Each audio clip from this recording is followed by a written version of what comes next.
নমস্কার বন্ধুরা, paper and colour চ্যানেলে আপনাদের সবাইকে স্বাগত। আমি পৌলমী। আমার আজকের নিবেদন রবীন্দ্রনাথ ঠাকুরের ৮৪তম প্রয়াণ দিবস উপলক্ষে বক্তব্য অথবা বক্তৃতা। আসুন শুরু করা যাক। শ্রদ্ধেয় শিক্ষক শিক্ষিকা, সম্মানীয় অতিথিবৃন্দ, প্রিয় সহপাঠীবৃন্দ ও উপস্থিত সকলকে নমস্কার ও সহপাঠীদের ভালোবাসা জানিয়ে আজকের এই গভীর আবেগঘন অনুষ্ঠানে প্রথমেই আমি আমার শ্রদ্ধা নিবেদন করি বিশ্বকবি রবীন্দ্রনাথ ঠাকুরের ৮৪তম প্রয়াণ দিবসে। ২২শে শ্রাবণ দিনটি বাঙালির হৃদয়ে এক অনন্য ব্যথা, এক শাশ্বত বিষাদের প্রতীক। ১৩৪৮ বঙ্গাব্দের এই দিনেই আমাদের সাহিত্যের আকাশের উজ্জ্বলতম নক্ষত্রটি অস্তমিত হয়েছিলেন। ইংরাজি ৭ই আগস্ট ১৯৪১। আমরা তার প্রয়াণের ৮৪তম বর্ষে এসে দাঁড়িয়েছি। রবীন্দ্রনাথ ঠাকুর এক নামেই যার পরিচয় যথেষ্ট। তিনি শুধু কবি নন, তিনি এক বিস্ময়কর সৃষ্টিশীল প্রতিভা। বাংলা সাহিত্যের প্রতিটি শাখা, কবিতা, গান, গল্প, উপন্যাস, নাটক, প্রবন্ধ, এমনকি চিত্রকলা ও দর্শনের প্রতিও ছিল তার অবাধ বিচরণ। তার সৃষ্টি শুধু বাঙালির নয়, বিশ্ব সাহিত্যেরও অমূল্য ধন। আমরা তাকে বিশ্বকবি বলি। এই অভিধা শুধু একটি উপাধি নয়, এক বাস্তবতার প্রতিচ্ছবি।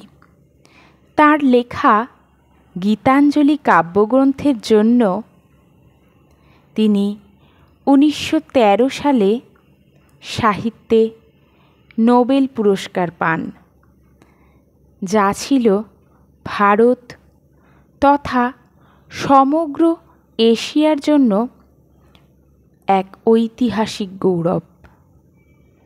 কিন্তু রবীন্দ্রনাথ কি শুধুই কাব্যের কবি ছিলেন?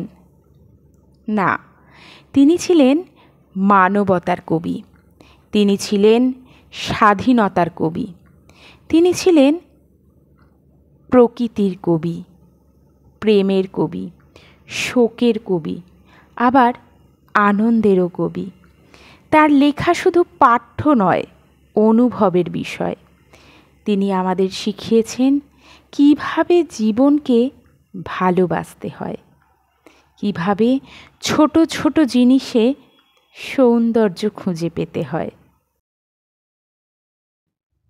তার গানে আমরা পাই প্রেম, বিরহ, ভক্তি, দেশপ্রেম, প্রকৃতি আর আত্মার অনন্ত জিজ্ঞাসা। আমার মুক্তি আলোয় আলোয় এই আকাশে, তোমার হলো শুরু, আমার হলো সারা। এ যেন জন্ম মৃত্যুর মাঝের মানব জীবনের চিরন্তন সংলাপ। তিনি আমাদের শিখিয়ে গেছেন স্বাধীনতা মানে কেবল রাজনৈতিক মুক্তি নয়, চিন্তার, চেতনার এবং মানবতার মুক্তিও বটে। তাই তো তিনি ব্রিটিশের দেওয়া নাইট উপাধি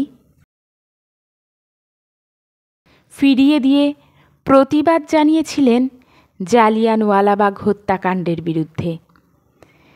তিনি বিশ্বাস করতেন বিশ্ব মানবতার একতাই ভবিষ্যতের পথ।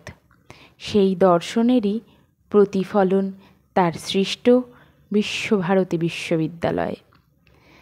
আজ যখন আমরা নানা বিভাজনের, হানাহানির, অসহিষ্ণুতার সময় দাঁড়িয়ে আছি, তখন রবীন্দ্রনাথ আমাদের কাছে ফিরে আসেন নতুন করে। তার সৃষ্টি আজও আমাদের পথ দেখায়। তার মৃত্যু আমাদের কাছে কেবল একটি তারিখ নয়, বরং প্রতি বছর 22শে শ্রাবণ এসে আমাদের মনে করিয়ে দেয় যে মৃত্যুর পরে তোমারে ভুলিনু না হে হৃদয় হার। চলুন আমরা সকলে মিলে তার এই অন্তহীন সৃষ্টি ধারায় নিজেদের অভিষিক্ত করি। তার আদর্শ, তার দর্শন, তার ভালোবাসাকে নিজেদের জীবনেও ধারণ করি। এই হোক আমাদের শ্রদ্ধাঞ্জলি, এই হোক আমাদের প্রতিজ্ঞা। ধন্যবাদ। ভিডিওটি সম্পূর্ণ দেখার জন্য অসংখ্য ধন্যবাদ। এরকম আরও অন্য কোনো বিষয়ের ওপর ভিডিও পেতে চাইলে অবশ্যই কমেন্ট করে জানাবেন।